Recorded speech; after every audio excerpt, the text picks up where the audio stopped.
নাম, গোবিন্দ পালিয়ে গেল শুনে যাহার নাম।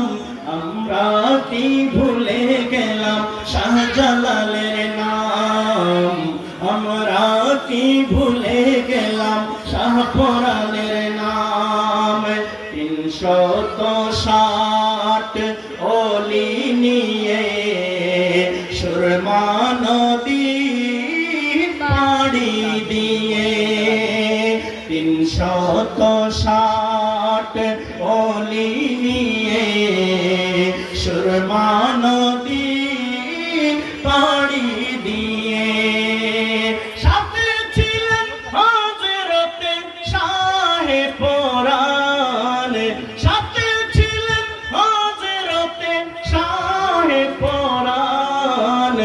আমরা কি ভুলে গেলাম শাহজালালের নাম, আমরা কি ভুলে গেলাম শাহপরানের নাম। গোবিন্দ পালিয়ে গেল, বাতিলেরা পালিয়ে গেল শুনে যাহার নাম।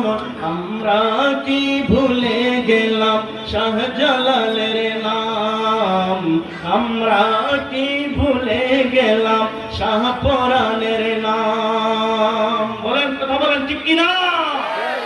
আমাদের অন্তরে এখনো বাবা শাহজালাল আছে, আছে না? তোমরা মনে করতেছো হ্যাঁ ইট পাথর ভেঙে দিয়ে তাদের নাম মুছে ফেলবা? ইট পাথর ভাঙলে কি হবে? আমাদের অন্তর থেকে কি তোমরা তাদেরকে ভাঙতে পারবা? না। কথা বলেন। তারা তো জালেম, কারণ আল্লাহর ওলির সাথে দুশমনি করা মানে আল্লাহর সাথে দুশমনি করা। এটা বুখারী শরীফের হাদিস। বাইরে আমার মান আদালি ওলিয়ান ফাকাদ আযানতু বিল হারব। খুলেন কিতাবুর রিকাব, আল্লাহর নবীর হাদিস, মান আদালি ওলিয়ান ফাকাদ আযানতু বিল হারব। বুখারী শরীফ কিতাবুর রিকাব অধ্যায় খুলেন, কি বলেছেন? ভাইরা আমার, এগুলি তো দুনিয়ার সাধারণ কারো কথা নয়, আমার দয়াল নবীজির নূরানী জবান মুবারকের কথা। জোরে বলুন না সুবহানাল্লাহ। কি এগুলি কি সোজা কথা? আল্লাহর নবীজির নূরানী জবানে পাক থেকে হাদিস, সরাসরি আল্লাহর কথা। আল্লাহর নবীজি বলেছেন, মান আদালি ওয়ালিয়ান ফাকাদ আযানতুহু বিল হারব। এই দুনিয়ার মানুষ সাবধান, সাবধান। যারা আল্লাহর ওলির সাথে বেয়াদবি করে, আল্লাহর ওলির সাথে যারা দুশমনি করে, আল্লাহর ওলির সম্মানকে যারা বুলন্ডিত করতে যায়, যারা আল্লাহর ওলিদের শানে মুস্তাকি করে, আমার নবীজি আল্লাহর কথাটা উম্মতে মুহাম্মাদীকে ঘোষণা করলেন। স্বয়ং রব্বুল আলামিন তাদের সাথে যুদ্ধ ঘোষণা করেন। বলেন সুবহানাল্লাহ। আল্লাহু আকবার, ইয়া রাসূলুল্লাহ।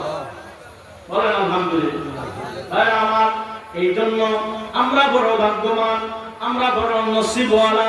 ঈদে মিলাদুন নবীর মাস, যেই মাসের মধ্যে তারা প্রশ্ন করে, একদিকে আশিকে রাসূলরা আনন্দের জোয়ারে ভাসে। কথা বলেন, ভাসে কি ভাসে না? আশিকে রাসূলরা আনন্দের জোয়ারে তারা ভাসে, ভাসে না? ভাসে। হ্যাঁ, ওই যে তাহিরি হুজুর আমার নবীজির মিলাদুন নবীর সম্মান নিয়ে গজল লিখছে।